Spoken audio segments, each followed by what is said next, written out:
Greetings of peace and welcome. My name is Anthea Alexander. I'm a coach and mentor, and welcome to everyone who's joining us in person, which is my beautiful team of co-hosts here.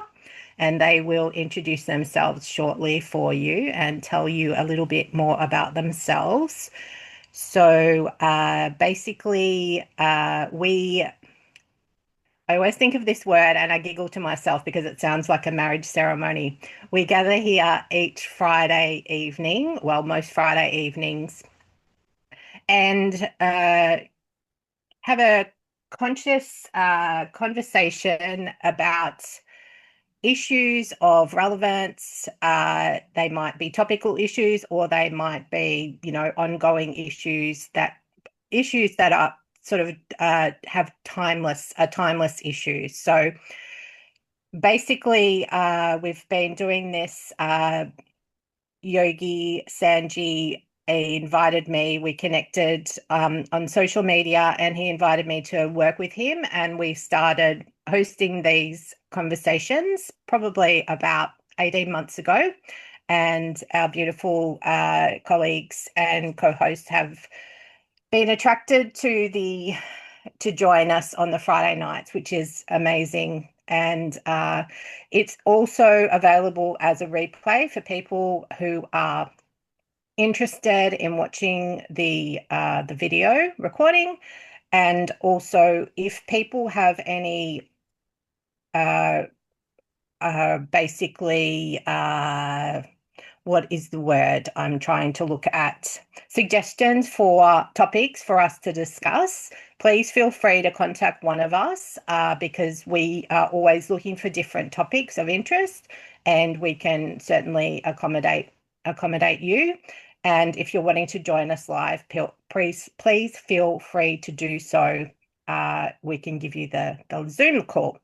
All right. Having that being said, I'll pass it on now to, first of all, I will tell you what our topic is for tonight. So our topic is sleep, and in particular, dreams and nightmares. So we're going to discuss what happens when we're sleeping and issues around sleep. We've talked about this in previous discussions. However, we wanted to dive a little bit more deeply into dreams and sleep.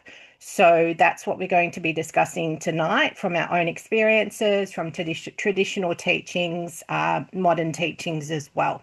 So without further ado, I will pass you on to Rae Dalai, and she will introduce herself and tell us a little bit about what she does. Over to you, Rae. Thank you, Anthea. Thanks, Sanji. Thanks for having us. We look forward to these nights. My cat is looking forward to it far too much at the minute. I'm having a bit of a battle with him. So I'm in far north Queensland, and I work as a ceramic artist following a very, very, very, very long nursing career. So it was a natural progression for me when I got into pottery and fell in love with clay to actually make things for people who are crossing over from this earth to the next, and mainly really for the people left behind. So I make ceramic items for the funeral industry, which includes cremation urns and angels and flower wreaths and whatever's needed, really. So I really love my job, and I am not afraid of the circle of life, and people in grief I find quite easy to work with. So yeah, I just thought I'd use up my years of experience, put them to good use. Yeah, so that's me. So I spend most of my life making pottery and fighting this cat. Okay, so over to you, Georgie.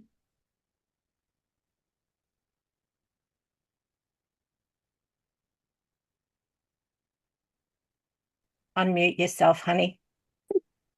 Hi, I'm Georgina Campbell. I do go under Fielder as well. I haven't changed my name back yet, but yeah. Anyway, I'm from far north Queensland. I'm a spinal flow practitioner.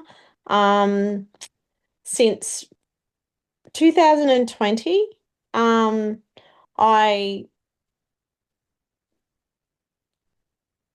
have struggled for a couple of years with my health and that, and in pain a lot. Well, a couple of years, a fair few years, and I'm starting to get it all under control. Of doing lots of stuff, but it's broken down now, and I see the light at the end of the tunnel, and yeah, and yeah, that's yeah, that's me. And I hand you over to Michael. Thanks, Georgie. I'm I'm Michael. I'm based in northern New South Wales now, but I actually have roots in Townsville, was sort of where I was born and raised.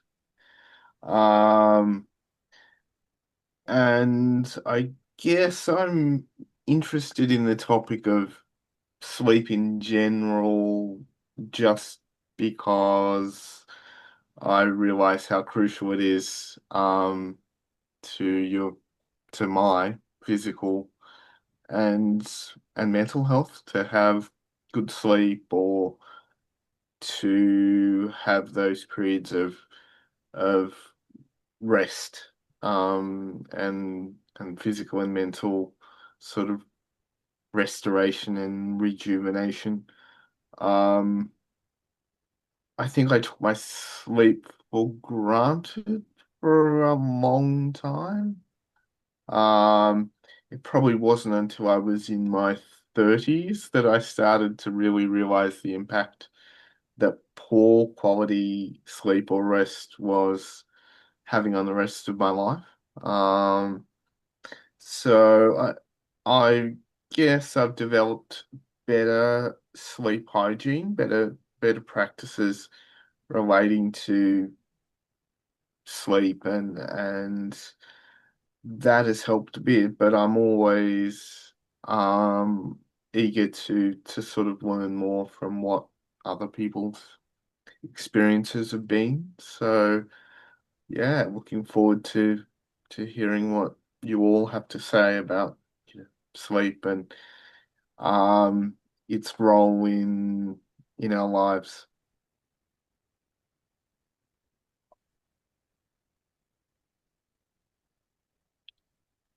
Do you what about you? Uh Sanji, I think you're the maybe the only one who hasn't spoken so far. Okay, thank you. Thank you, everybody. Really nice to be here. And we are all together here.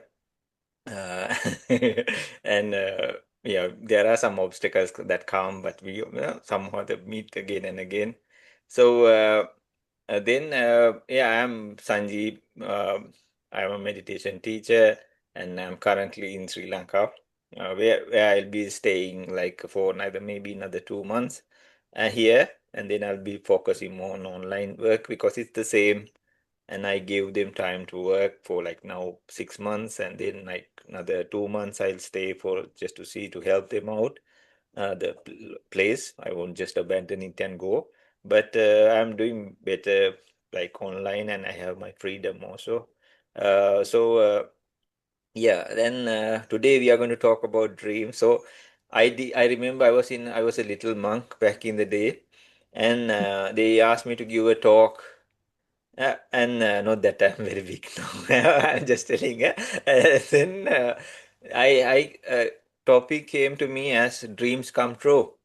Uh, so I put it on the board, which was a nice meditation center, and they had this community board and few boards, but you could put something or put a small note or like a topic.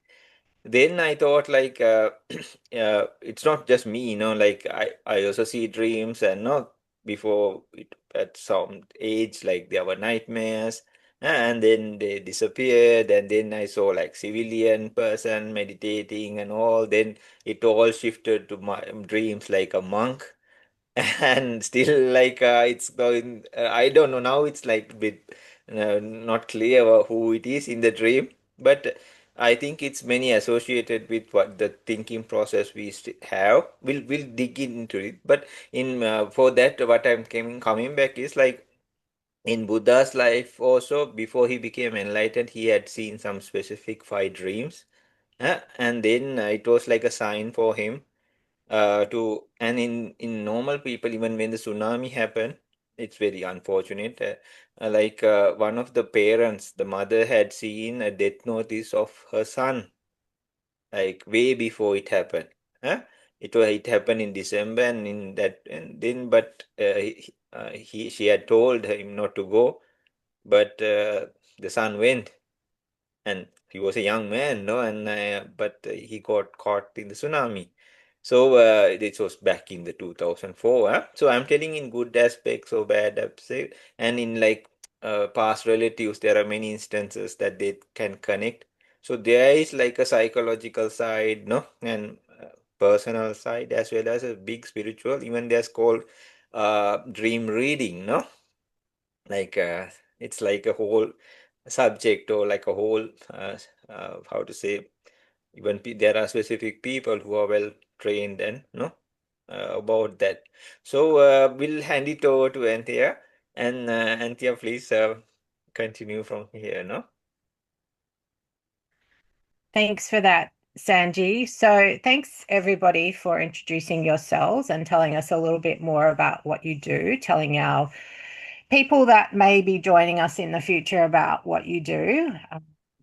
So basically, as I mentioned, we've covered this topic before, sleep. So what we might do is we might just talk about sleep a little bit more, and then we can dig a bit more deeply into dreams and or nightmares.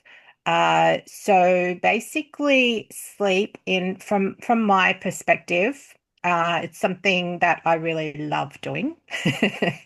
Really, really love sleeping. I've always loved sleeping, and my mother always encouraged us to sleep.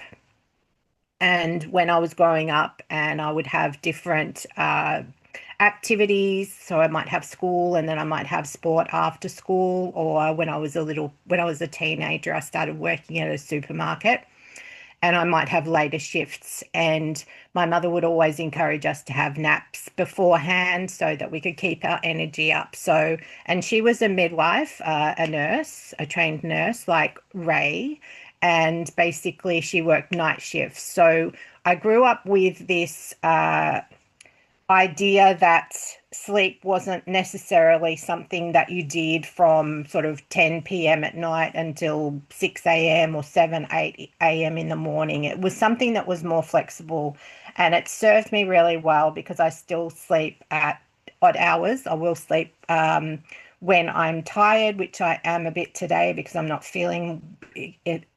I'm not feeling myself. So I have been napping today, and I know that that will serve my body well because sleep has such amazing benefits in terms of healing, in terms of helping our brain. And some of my colleagues, co-hosts might dive a little bit more deeply into that, helping our brain to recover and heal, and cellular regeneration, all sorts of benefits. And there are certain amounts of time that we basically need to sleep to continue functioning well.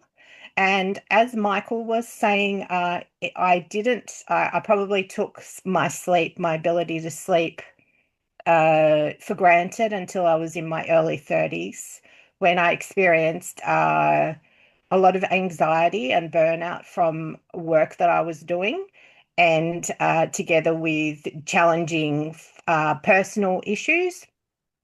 And basically, I had a period of time where I didn't sleep very well for about 5 weeks.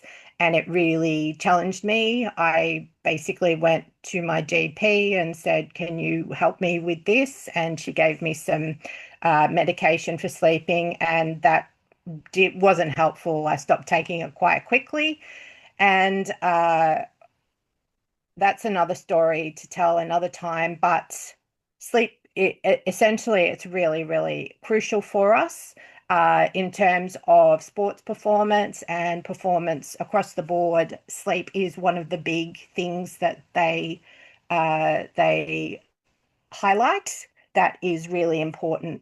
And I'll probably leave it at that for now. I'll pass it over to Rae to speak about her experience with sleep, her understanding from a medical point of view as a nurse, former nurse, and anything else she wants to add. And then perhaps she can, Georgie and Michael and Sanjva can speak, and then we'll start diving into the dreams and nightmares, etc. after that. So over to you, Rae. So from a nursing perspective, of course, sleep is very important for healing. So of course, when someone's in hospital, we don't let them sleep at all. In theory, we should, but it just doesn't happen, especially through the day. There are so many different specialists, from the tea lady right through to the consultant who want to see that particular person. As Michael probably knows, every 5 minutes, hey Michael, a different one will come in, and you just close your eyes, and then someone wants you to fill out a menu, and you just close your eyes, and the physio turns up, and you just close your eyes, and there's your visitors, and da-di-da, it's terrible. But yeah, it shouldn't happen that way, because it is where most healing takes place, unless of course you're extremely unwell and end up in like an intensive care ward, and then we knock you out with drugs completely, paralyzed, sedated, take over your breathing, do everything we possibly can for you to allow your body to use every bit of strength in the healing process. Yeah, so we try and coordinate all our cares. So there are lots of things to do, because you have to do everything for a person who's paralyzed and sedated, and we try and do that all together. So if someone needs their hair washed and their IVs changed and blood's taken and maybe a dressing, we do that all in one go, and then try and leave them alone for a couple of hours as best we can. Yeah, very important.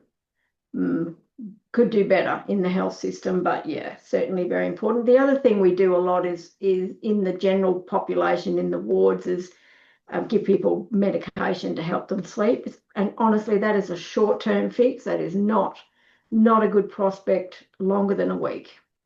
Yeah. So if you're needing drugs after a week, we need to look at something else, all the other tricks to get you to sleep rather than drugs, because most of them leave you with a hangover the next day, and your quality of sleep when you're cycling through your REM sleep and your light sleep and your deep sleep doesn't happen when you're bombed out on something. So yeah, good for temporary. Now, a couple of things from personal experiences. I want to talk to the person that said, oh, I slept like a baby, because they obviously never had a baby.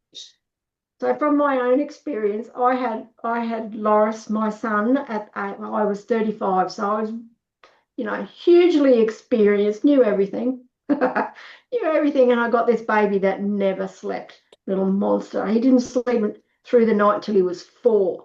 1999 was the longest year in history because I was awake for most of it. I remember when he was about 4 months old, he slept for 8 hours in a row, and I nearly rushed him into the emergency department because he's never done that. It was just exhausting. Poor little Knight had colic, so yeah, it was really hard. But we both managed to get through. I struggled because I got 4 hours sleep a day, but not in a row. I get half an hour here and 20 minutes there. Sometimes I'd get a whole hour, and that was bliss. And the rest of the time was rocking this child or feeding him or trying to figure out what else we could do. It was just amazing. So if it affected me, I didn't go insane, but I was close, I think. And I never lost my temper with him either, which was amazing. I can't believe that. It's just amazing. But I couldn't drive a car because I couldn't function well enough. I'd automatic car and I'd put it in reverse and try and go forwards, and oh my gosh, that was just awful. Yeah, so that was really tough.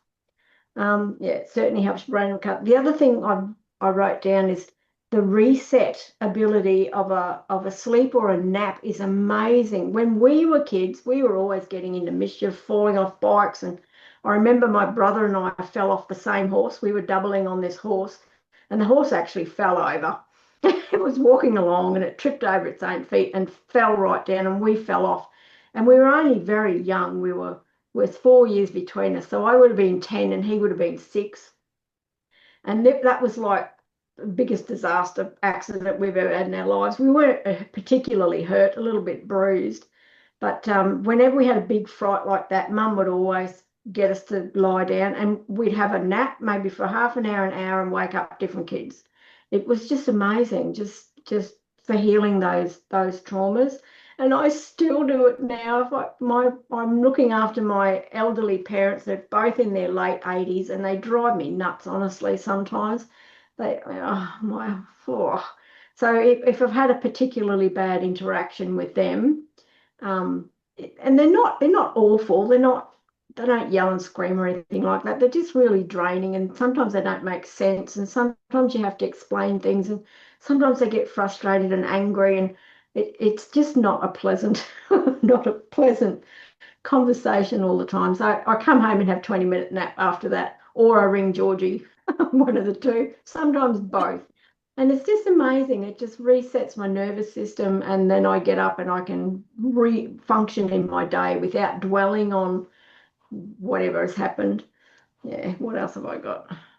Yeah, I think that's about all my notes for now. I've got plenty of dream stuff though later. Yeah, thank you. Your turn, George. Yeah, probably with sleep, I have found I'm not sure how far back I go, but I do remember I've got 3 daughters, and I mean I did have sleepless nights and everything, teething and everything like that, but it was nothing like what started to happen with my body when I wasn't probably, not looking after me. I was looking after everyone else, like I'd mentioned in previous, but for years I tossed and turned and tossed and turned because I just couldn't get comfortable sleeping. And I think when I started, first of all, it was the mattress that I had. I brought a senior's bed, the memory foam mattress, and my hips.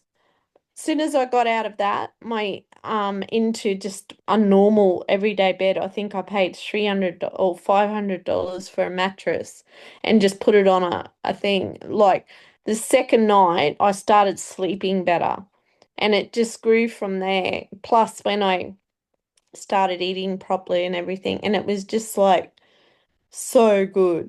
And I think honestly, I would have been 10 years like that.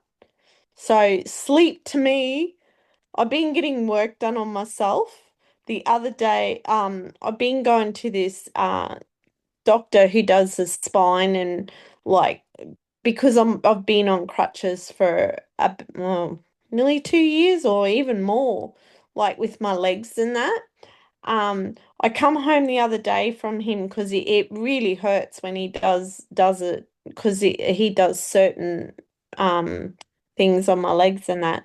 I went to sleep at 4, and I didn't wake up till next morning 6:30. I've never slept so long in my whole life, probably.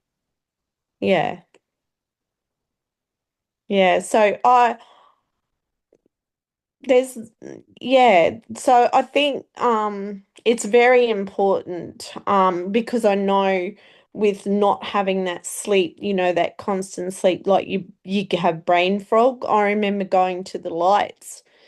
I'd go uptown and get to the set of lights and it'd be like, what did I come uptown for? And just eating properly and looking after yourself, and that I probably go on about that, but I've found that is so important, is to eat properly, to look after yourself. And I mean, you can, send love and healing to everyone else, but it is so important to look after yourself. Otherwise you go downhill. Yeah. Over to you, Michael. Yeah, I agree with a lot of the points that have already been raised. Particularly what Ray said about, the difficulty sometimes of actually getting a good night's sleep when you are in hospital or somewhere like that. Yeah. It is. Sometimes it seems like it's bordering on the impossible to actually have that restorative sleep, and often I find that even if I have slept, because I haven't had an opportunity, I've either slept fitfully or I've been woken up, or that it does have, a very real impact on how I'm feeling the next day. Um, and I think one of the problems I've probably have got a bit better at it as I've got older, but also that concept of like a sleep debt, where cumulatively you're maybe only sleeping, 6 hours on one night, and maybe but might have 5 good hours the next night, and by the end of the week you're exhausted, or at least that's how I feel when I go through cycles like that. Um, I've got a lot better at practicing good sleep hygiene. So by that I mean just the habits that are conducive to good quality sleep. Things like, the really boring things like not consuming too much alcohol just before you're about to go to bed. For me, one of the hardest things to do, though, still, is to avoid blue light. To avoid um looking at my phone either just before I go to bed, because that'll keep me awake. Then I'll just lie there.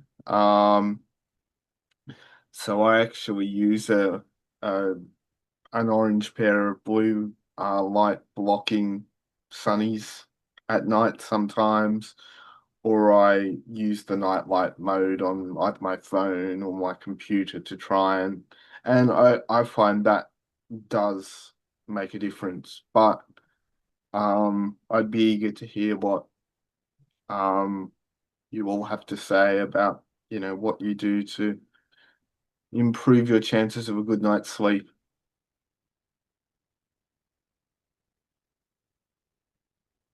What sort of things do you do, Sanji or Anthea, in terms of trying to maximize the chances of a good night's sleep? Wow. So for me now, like sleep is a bit like a dessert after a meal. I try to work and do all these things, but then I take sleep as like some luxury thing.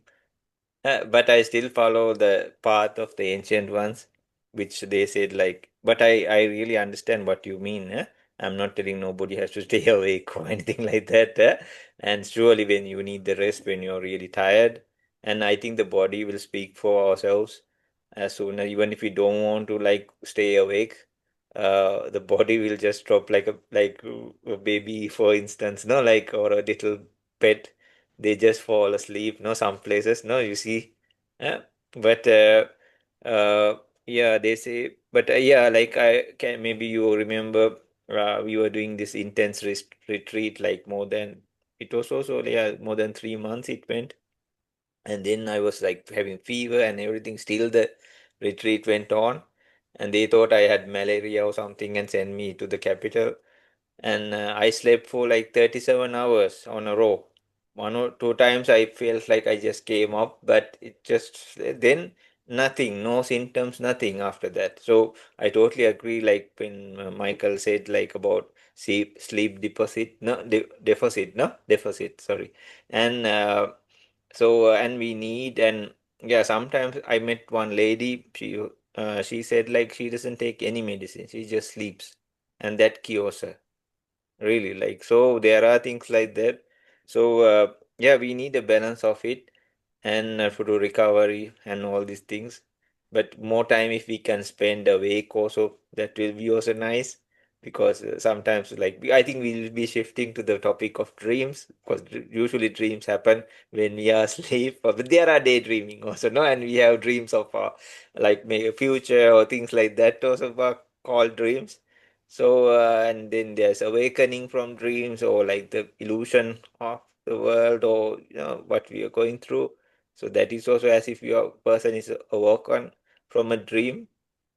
So, yeah, but we about sleep, I think we need to have a balance and especially give a rest and to get off intense situations, or like even practices or work, or even kind of medications. You also know, because I also took like very strong uh, pain medications for the back, and then like the day and night shifted, like exactly what Ray said, no? Like it, and you get up with like a hangover, and I was like so dozed off, and nighttime I was fully awake, and the daytime they just knocked me off with the medications, which this was some time back, like 2000. Uh, We're yeah. losing you a bit, Sanji, Okay, yeah, I in think the terms internet of is not audio good. Yeah. and video Uh-huh. Now how freezing. is it? Is it still same? Just keep talking. Okay, you can hear, right? Yeah, then I'll hand it over to Anthea, and we can go on with the topic, yeah? Okay. When you've got either the There he is. interruption of somebody literally waking you up to take your blood pressure, or just the amount of noise and light and everything that sort of comes together in a way that makes it very difficult. And it's interesting that that's one aspect of patient care that I don't think has changed that much. Um, yeah, even in the last, say, 20 years, it's still so difficult to get proper rest, um, in a hospital environment. Um, and yeah, I mean, I accept it, but it's it does have a big impact upon how you feel. And if I haven't slept well, um, yeah, I just don't have any energy, but I probably don't have the patience either the next day. Um, and the other thing that I find about sometimes that environment is because of what the medication that you're on. And in terms of your dreams, um, at least in my experience, they can be um, they're not the conventional dreams that you would otherwise have. Um, some of them, verge on being like bad dreams. Um, and yeah, it's I guess that's one of the advantages now that I find is that they do try and discharge you earlier, so you can get back to your home environment, and you're probably going to get more rest at home than you are in hospital. But Sanji's just rejoined, so I don't know whether he might like to finish the earlier point that he was making, or It's totally fine. You continue. uh yeah, I just reflecting on ongoing challenges with sleep. Um and the different things you can do um to get a good night's sleep. I definitely do sleep best probably at home. Um, if I'm in a strange environment or just an environment that isn't my own, um, even a change of, bed or something like that can make a big difference. But um, and in terms of um, yeah, dreams, that's another area where I've found even in the last week and a half, um, where sometimes um, you're going through that experience of having really vivid dreams, or I went through the experience of having really vivid dreams, um, and just knowing how to try and manage that, because often um, it means that I'm not sleeping as deeply. Um, but what do you think, Sanji, to throw it back to you or to Anthea? Did you all talk about it? Not Didn't yet. Anthea, you start, no? Okay, so basically, in terms of dreams, so for quite a while, I didn't experience remembering my dreams.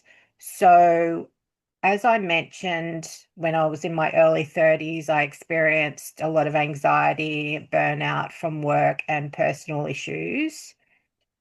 And it really caused me, well, basically, I saw a psychologist and talked to them about what was happening, and they said they felt that I was overworked and it was my work at the time that was really affecting me. So I made the decision to resign from my work, and I did that.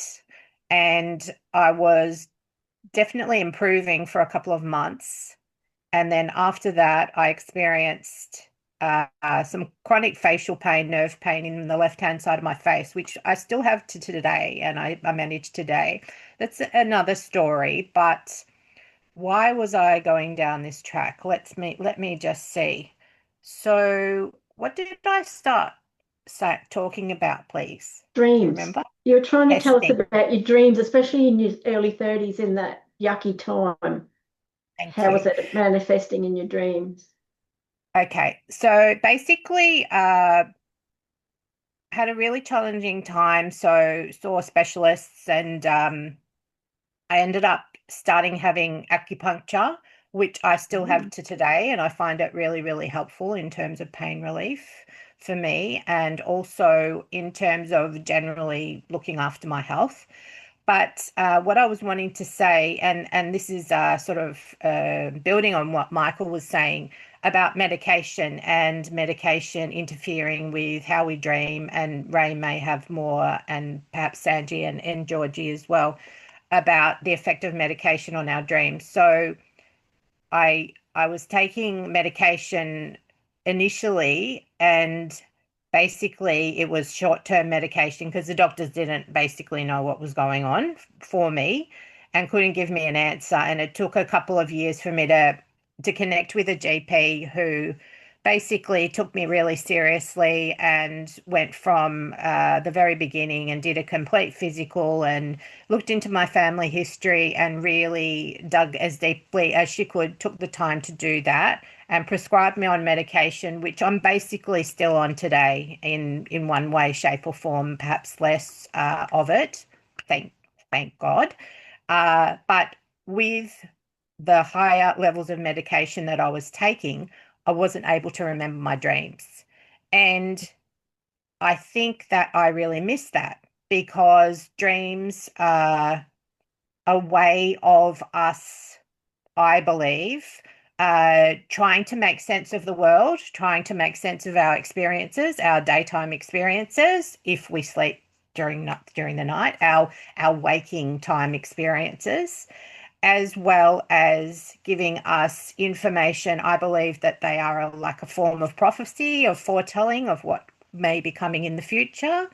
And also, as Sanji mentioned, in terms of connecting with other people. So when people visit my dreams, I, from a faith point of view, and also from an experience point of view, I have my mother and my father and my late husband and a number of friends have passed away in the past sort of 13 years or so, which has been quite challenging.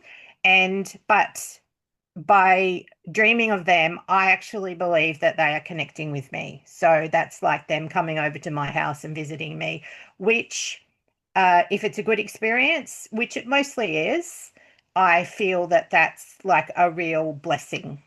So that sort of, in a nutshell, covers what I would want to express about dreams, and perhaps look further, dive more deeply into. But in terms of medication as well, I notice, and it may not just be the medication, it may be a stage of my journey of life that I'm experiencing at the moment, and making sense of perhaps what's happened in the past.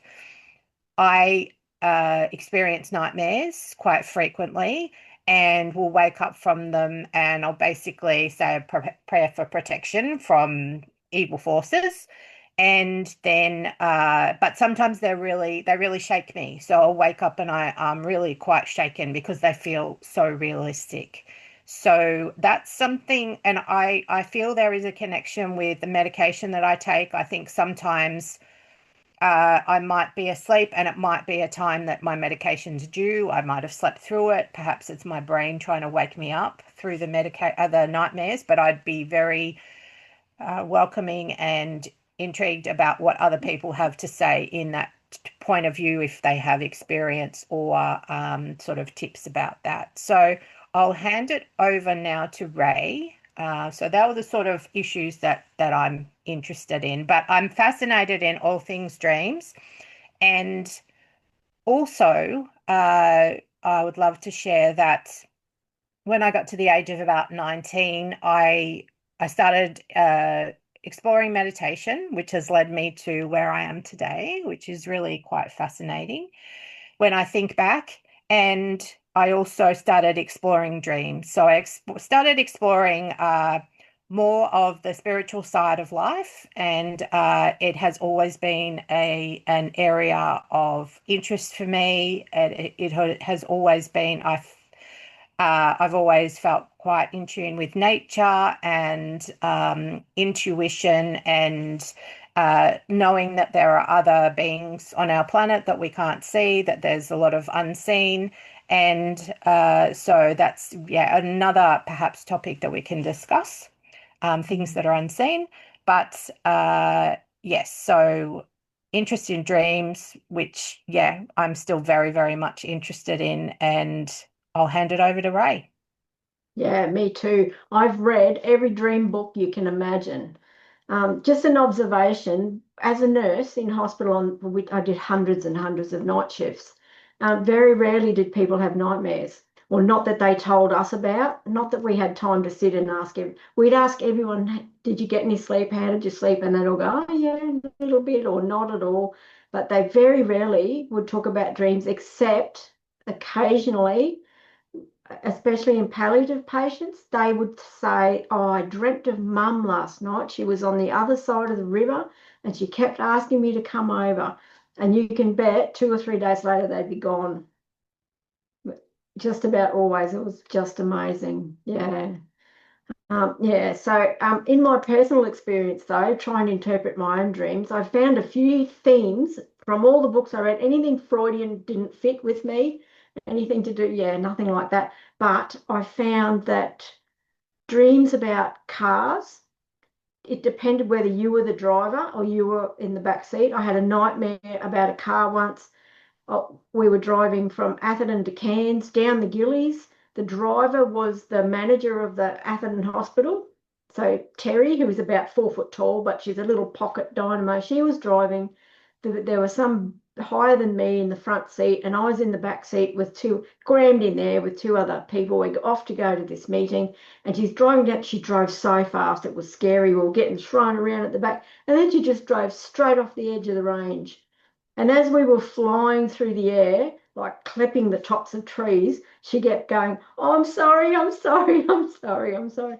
And that was awful. I woke up from that with a big fright. And the meaning behind that dream is when you're dreaming about cars, if someone else is driving the car, it symbolizes that somebody else is in charge of your life. So yeah, so when you're working under bosses and they're telling you what to do, that's what that was all about. And it was all about how unhappy I was with bureaucracy, and I didn't want my life to go that way. So that made perfect sense. Dreams about houses, I often have sort of you're flying through a house, and I used to go to the same house and go through different rooms, and they were always a bit weird. The ceiling was really low, or the walls were crooked, or so every time I went into the house, it was something else. Something else was weird with the house. Houses represent the body. So I don't know I didn't get this really well, but different rooms represent different organs. So if your kitchen, if your kitchen has no floor or something, that might be just a digestion thing. Yeah, for example. So that's really interesting. I've had heaps of falling dreams. But you always I always wake up just before you hit the bottom. So that's all about fear of failure. And the other one that I've had millions of times in different forms are the flying dreams. And when I'm flying, it's like you've got to flap your wings, but it's so hard. Your arms weigh 4 tons. You're trying to fly, and I can only get about this far off the ground. And you pour my effort, and that's all about that's all about trying to be successful in life. So for me, I mean, lots of people have, whoosh bang flying gliding dream, but mine like this one's so hard. Ooh. Yeah, so that meant I thought it was hard to be successful. Yeah, it's a really interesting. I had a nightmare when I was 10, and I've only just figured out last week when I was thinking about this meeting today. I thought about that dream, and the meaning suddenly came to me. It was just the most awful dream. When I was 5, or yeah, just about 5, my nonno, my Italian grandfather, who I spent every second of every day with, he just loved me, little baby, his first grandchild. I just loved him so much.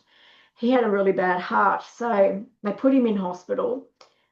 He wanted to see me who was dying. He wanted to see me, so they took me in. I'll never forget it. He had all these tubes everywhere, which I didn't even notice really. I only remember them because my parents were worried that they'd frighten me, and I was like, "It's no, what are you talking about?" Anyway, that's okay. So he died, and it was a big, oh my goodness, what a loss. When I was 10, I had this color dream that he came to me in the backyard, and he had a shotgun, and he lifted up the shotgun and he shot me in the chest from about a meter away. And I was absolutely horrified. It was just the most horrific nightmare. And I finally worked out that that is actually a grief dream, that him dying was such a blow to my heart. That's all it was. So often your scary stuff is just processing a different way of your brain trying to bring up issues that were painful to I don't know, to try and tell you that the pain's there, because I had hidden that. But yeah, I didn't get to grieve only because I was too little. I wasn't allowed to go to the funeral because there's no place for kids at a funeral.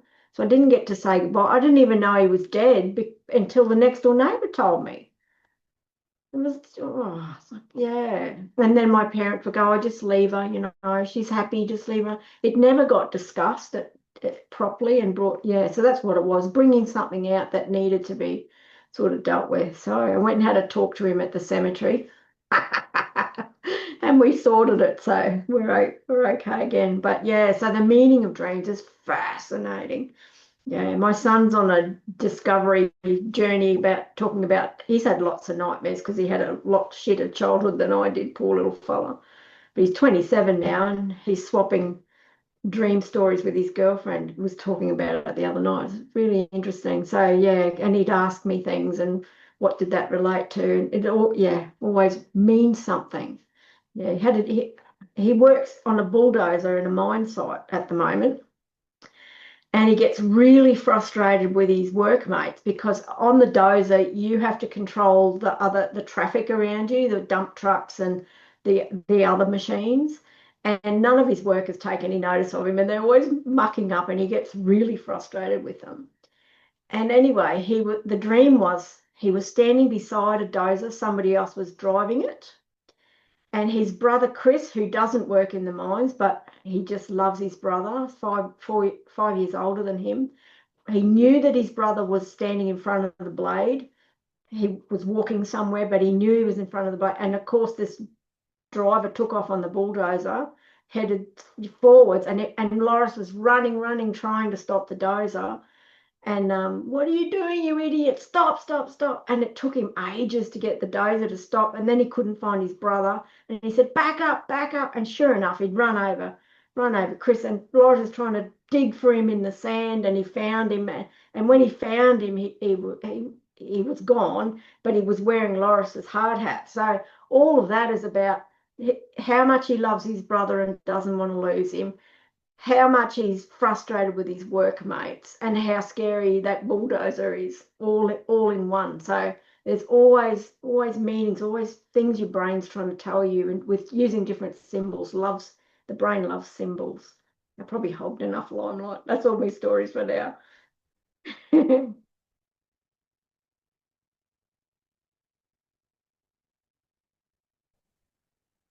Well, I remember the first dream I can remember because I don't dream a lot anymore. But what I did dream, oh, I don't even know, probably about 4, 5 years ago, I dreamt that my daughter was in Brisbane on the highway, and she had a car accident and she was gone. And it was just, when I woke up, I was just sobbing and crying, and it was just so real. Oh, it just makes me, yeah. And I'd forgotten about that, but I was just thinking as Rae was talking, and what I believed it was is that she was the oldest, and when me and her father had split up, she sort of didn't, we all got on still, but she didn't, like, see me for a while. And then we sort of never had that,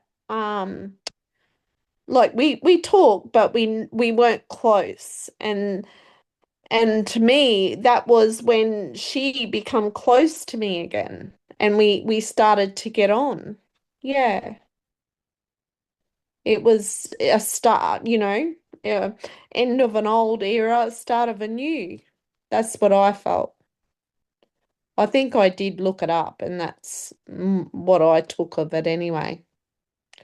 And another one, God,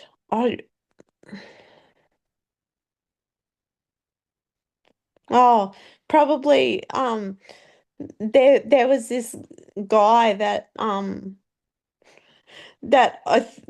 yeah, I had no thing, and I dreamt of kissing him, having a kiss, and I'm just like, oh my God, what is this? But it was gratitude, and because he come into my life at my lowest, and you know, he's always been there for me. Yeah. It was nothing relationship wise, it's just friendship. Yeah. That's what I took of that. But that's all I can remember. Over to you, Michael. Yeah, I suppose I I don't have much to add in terms of the content of specific dreams. I do go through phases where I'll have a recurring dream, and it will be, and not necessarily by choice, I will dream, essentially have the same dream on repeat, or on loop for a period. Um, Sometimes I find it um difficult to remember my dreams, and I wonder whether I haven't done this, but I wonder whether anybody else has actually kept like a dream diary, where some people apparently do. They will literally keep.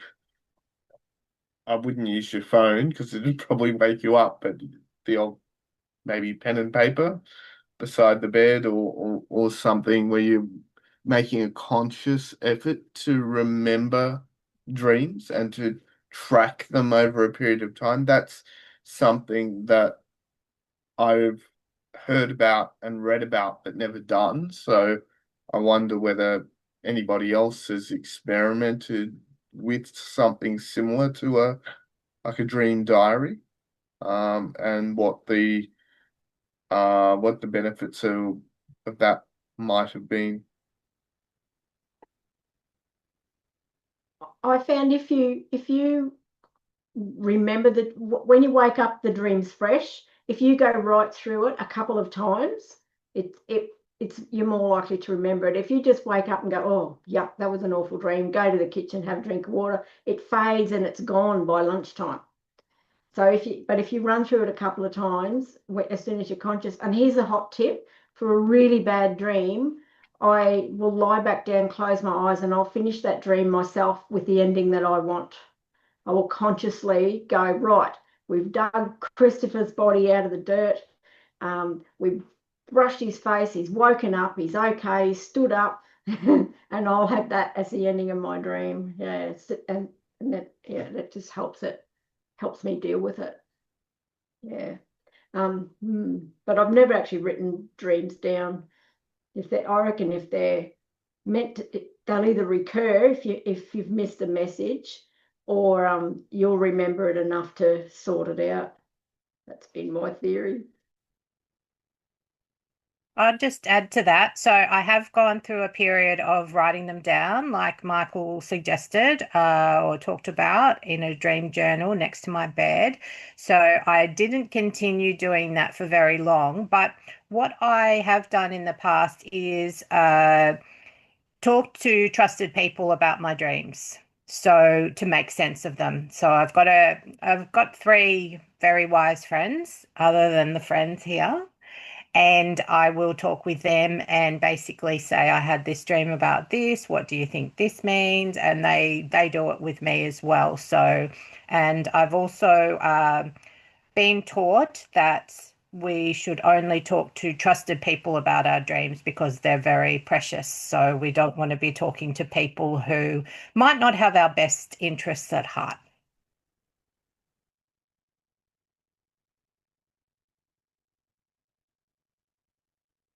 Sanji, would you like to speak up or forever hold your peace? What did the ancient ones say about dreams? Yeah. So coming back to some things that Anthea said and Michael said and all. So in a way, I think these medications are even in normal awake. If you try to stay awake, also they want to seduce, yeah, no, and how to say, put you to sleep, kind of, no. So seduct, right? Sorry, not seduce, no? Like and then Juice is something completely different, Sanji, but yeah, yeah. yeah, no. You might use those, no? So anyways, like in some ancient places, like when you say like even prescription drugs and all, uh, people abuse it. No, not that you all do it, no. But I because if you use more of it, then you can have all this, the different mind states, no. So either um, they are not supposed like they are not normal, no. So it can have an influence because the physicality can influence the people taking alcohol. It's named spirits, no? Like in real term, it's called spirits because it can bring in the spirits also, no? So those days they used to call spirits, right? So likewise, so in ancient wisdom, actually, even we were trained to like be aware of the dreams, but usually it is like a part of what we are thinking in the day. So we can even implant a meditation and let it happen. So most of the dreams I saw were related to day-to-day things. And occasionally, yeah, there are things like that, like Anthea said, there are like insights and things like that, or like some holistic message coming through, or like some past relatives connecting, because this is a time where the five senses are separated from the sixth sense. Wantingly or unwantingly, it happens. Because just like somebody takes these medications or like in their anesthetized, right? Like and or like even taking intoxications. So in a way, these prescription drugs also. That's why those rules of morality, like not taking intoxication, but sometimes we cannot avoid. We are not taking like people take to get intoxicated. These prescription drugs also, right? So we can think there is a influence of it, even in taken in normal dosage, no? Required dosage as such, they say. So anyways, we are supposed to be aware of the dreams, but sometimes there's a mind state that is very deep. So there are no deep dreams at that time. It's called bhavanga, and it's just a connective mind. So when we fall into, if it's just mind and matter or body and mind, uh, so in ancient times, they used to say this is like an ant hill that inflames at daytime and smokes in the night. The flames are no more, but still the fumes are there. Or the smoke is emitting from that. The ant is like these cells or particles getting together and making, and maybe it has these six holes in it: eyes, ears, nose, tongue, body, and the sixth sense. Huh? And in many example, and it's like in day to day we are rushing here and there, but in some people daydream also. Then even if you, hey, what are you looking at? Nah, what are you thinking? Yeah, they are like, I was thinking such and such. So, or even if it's open eyes, their five senses are shut. And then, so the thing is like taking intoxications, alcohol, and these kind of things, or prescription drugs, or like anesthetize or anything, or even going to states you're separating the sixth sense from it, even without knowingly, because that's why we wake up with a twisted neck or like a numb part of our body or something like that. We don't know if the five senses are active at that time. We would know and actually twist and turn to fix it. But suddenly we wake up because of the pain with a twisted neck, no? So it is considered the thought process just goes on, but our filtrations and those things are no more. In a way, because if it's more connected to the sixth sense, but it can turn into a deluded situation also. Because of the thinking what we have, say we are angry with somebody. I remember people talking about dreams as such. Then they saw this person with the body of a bull with horns. Then I was thinking, I was so. Then when you dig into that, like, do you have a grudge with this person? Yes, few days ago, we had argument, and so that even if we don't know, so those filters, when we think like we should not think like that, all this, it's no more in the dream world. That's why people can live fantasies even in dreams, or even the worst of nobody likes to see nightmares, right? So the what happens is like those guards, the internal fears, the childhood traumas or anything like that, but still associating with the mind, So without them even being aware of it. And when they are aware and awake, they can have their guard on, the walls on, the everything on. But like even what Georgie said, no, about that particular person, right? Likewise, these things like just can come, the fantasies we have, or the mindfulness and all can disappear. That's why we suddenly wake up with fear. So it is a part of our thing that like the thinking pattern, because and either if you are in deep sleep, otherwise the mind works, but without those filters and guards and all, and it's more connected to the sixth sense. So talking about sleeping or coming back, like there are called yoga nidra. There are specific yogic practices. Even for dreams, also there are yogic practices for that recognition. And I gathered a few details. This mouse is not working. Sorry. Uh, it's working. Oh, it's working. It's like old car. And push the bells, and so it can come into like a biological, psychological, even a spiritual way, these dreams. So these are images, emotions, sensations, thoughts that occur mainly during sleep, and they are called REM, no?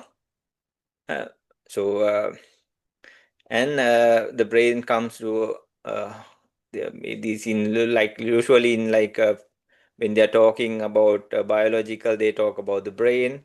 So it comes to a but the very active state, but the body is temporarily like paralyzed. But so it can go to a next extent or like sleep paralysis, and then people see very bad things happening, no? So yeah, the REM, I think many people know, no, the rapid eye movement, no? So like vivid dreams are mostly common. I'll just go through and then several parts of the brain, the limbic system, and then the prefrontal cortex, and all these kind of things are involved. So, why do we dream? Memory processing, emotional processing, threat stimulation theory. So, when we have threat and we sleep, we can get that. And some people are still aware. They style quickly, they hear a sound. And I remember one person saying, like, he saw himself going in a chariot. In these modern days, there's no chariot for miles, so I don't know even like the whole country as such. What he was explaining, no, a horse-driven chariot. Then in his mind, but it was a rat coming and eating the ceiling. Yeah, so the rat was like, then in his mind, it came through the ears. But in his mind, because he was in a sleepy stage, it made he felt like he was riding a horse chariot. Yeah, then the rat was eating the ceiling like takata takata takata takata takata like that, no? So it was an active, uh, yeah, there's like synthesis theory that happens. So there are the normal dreams, the lucid dreams, nightmares, and reoccurring dreams, like we all discussed, no? And then prophetic and pro-cognitive dreams. So yeah, so some traditions, they really like reflecting on deeper layers. And there were even movies made as such, like going layer and layer, layer, layer, no? uh what was the name? I cannot remember now. Like they were thinking like you could going from layer and layer. Uh, uh, so, but in some traditions, it's like a form of, they say, wake up from the night dream as well as the daydream. This is the daydream. So we don't want to get caught up in the night dream also. So there's like dream yoga in practices like that. So they try to keep the consciousness, stay conscious during the dream, and without adding or deducting things, like realize the dream in the nature of it, no, like in reality of itself. So there are other practices also in Hinduic traditions and all, like Jagrat, Sopna, like that, like dreaming, deep sleep, walking, like that. There are things like that. So there are things. I'm just trying to put it all in a nutshell, and I'll finish soon. So water, it's regarded to be with the emotions when it's like flying, freedom and control, or falling, insecurity or loss of control. So these can be like Rae said, it can be connected. So they yeah.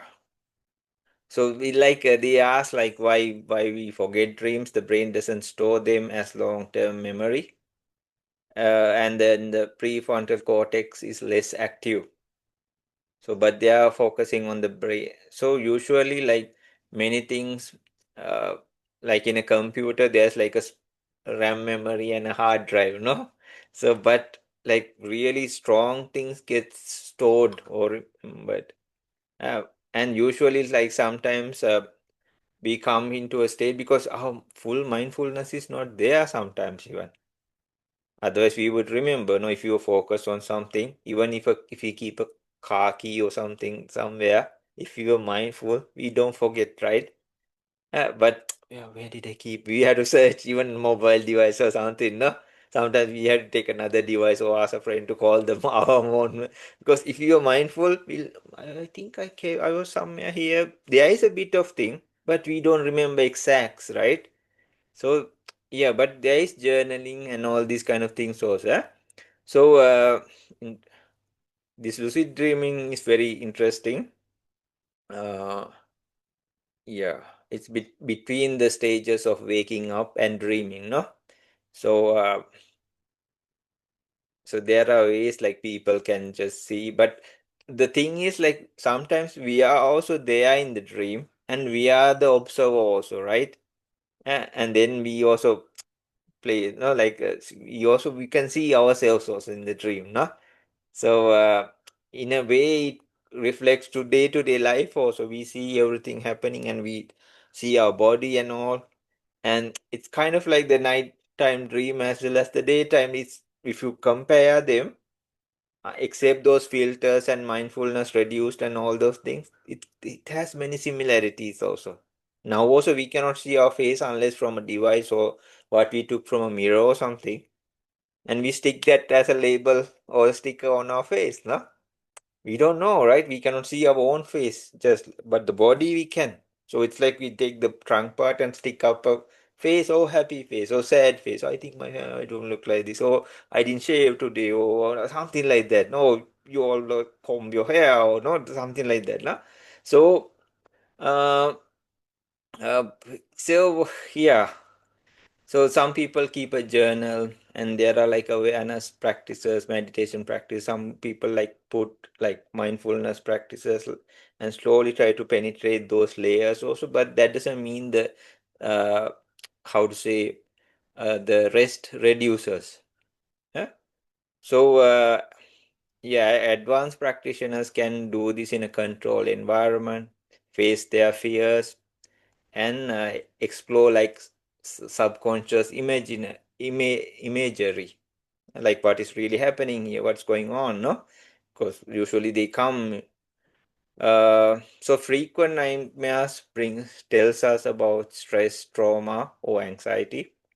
Sudden intense dreams changes is emotional shifts. Acting out dreams is possible. Sleep disorders like REM, behavioral disorders. So yeah, those are the things I just gathered to share with everybody.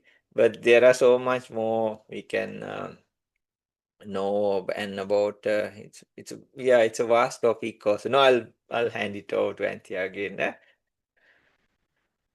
Maybe we can go second part also of this, right? I think Ray also read so many books, and everybody has their whole, no, stack up, no, ready. Yeah, we just see, We how. can certainly have a part two to dreams, yeah, of course. So thank you, everyone. I won't finalize our conversation yet, but what I would love to do is to go around and perhaps have any final thoughts for this conversation. final or parting thoughts.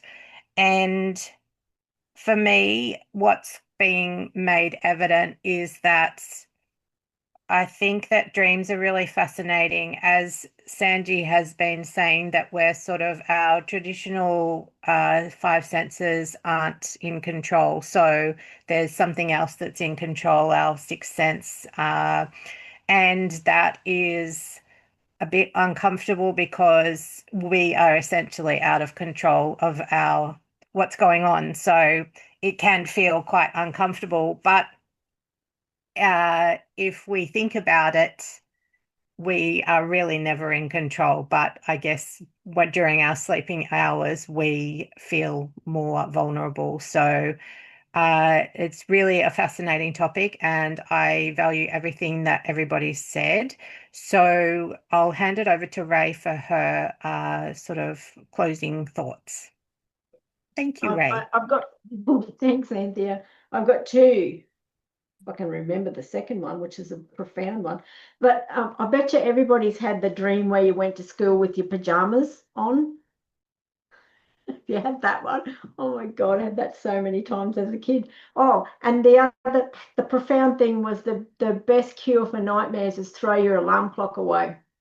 Because the reason I remember those sort of dreams is because I was woken up by something in the middle of that cycle, because maybe I wasn't meant to remember it at all, just processing it sub or unconsciously. And when you get jarred awake, or a cat lands on your chest, which happens to me every night, and bronze travels backwards and forwards. Yeah, that's when I remember my dreams. But if everyone leaves me alone and the alarm clock doesn't go off, I have a dreamless experience.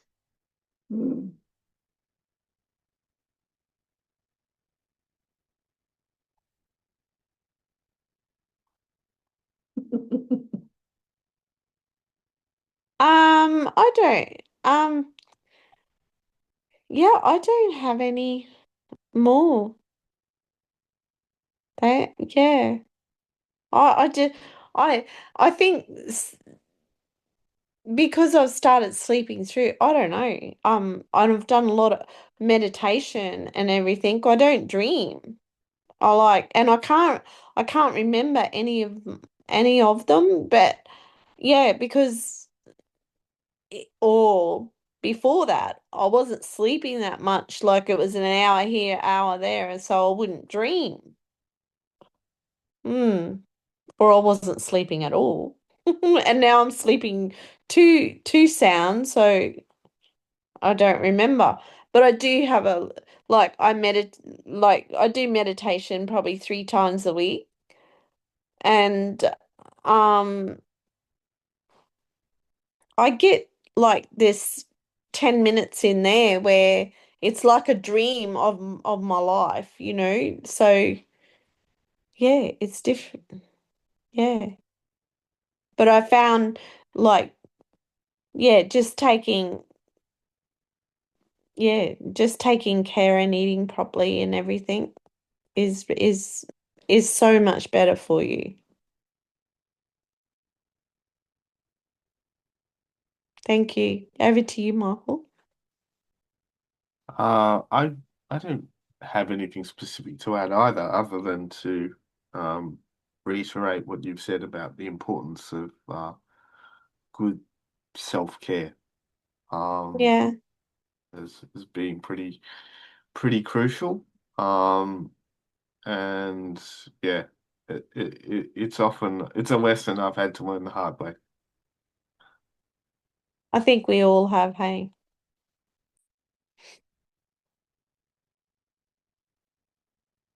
Just as ending thoughts or words, like yeah, I think if we can add a little bit of meditation when we are sleeping, because like even counting sheep, no, like that is like a repetitive process, right? And then it makes you go to sleep, no? So so why not add a meditation, maybe a bit of loving kindness or something that same. So in ancient times, it was said Sukham Supati means like you can sleep well. Sukham Pati Pujjati. That means like you can wake up well fresh, not like sometimes we sleep for hours and we still are tired. That's because the inner process, though we cannot remember, the mind was working very hard. We were sleeping, right? But we wake up like, oh, it's not like many hours even, right? But sometimes it's a small time. You just wake up as a cat nap or a chicken nap, no? And then you feel very fresh, no? So we should see, and why not add something nice? And they say napapa kansupi nampasati. That means you don't see nightmares no more. It won't happen overnight. Hopefully it could, it should, no, but it won't. Like, because we have been doing the opposite for some time. And so things like being mindful need in the day, or just dig into the fears and worries or anxieties we have. Uh, because, like we said, unfortunately, it goes out of the realm. Not that we can control it, but our filtration, so mindfulness, if it's difficult to keep it up in the day when we are awake, how to keep it when you're drowsy and foggy and like, no? When like things like sloth and torpor it's at its best, no? It's sleeping, right? Even if you are trying to meditate, so sloth and torpor and we come like it happens like that. So now we are like sloth and torpor come and like like put me to sleep, right? So then how can we keep mindfulness going? No, it's like murky waters, no? Like so why not slowly add a little bit of meditation? May I be well, may I sleep well, may I be happy, may I be peaceful. Something just feel very simple. Just keep it rotating, or like legit method also is fine. And then let it go. Then you can relax the body, things like that. And relaxation of the body also, like how to say, maybe savasana, like you relax the parts of the body. And then if you can slowly add a little essence of meditation with that, because because without looking at our devices and all, we kind of like body massage, but we shut down parts by parts. And then within that, when you feel a bit settled, it doesn't have to be 100% or anything. You can add a little bit of meditation and let it sink in. So then this is mindfulness. Then we can remember better our like dreams also. Not in a bad way. Not that like we are like really we have to remember these things, but we will remember, because and if they are pleasant dreams, for sure, you know. Okay, then hand it over to Anthea.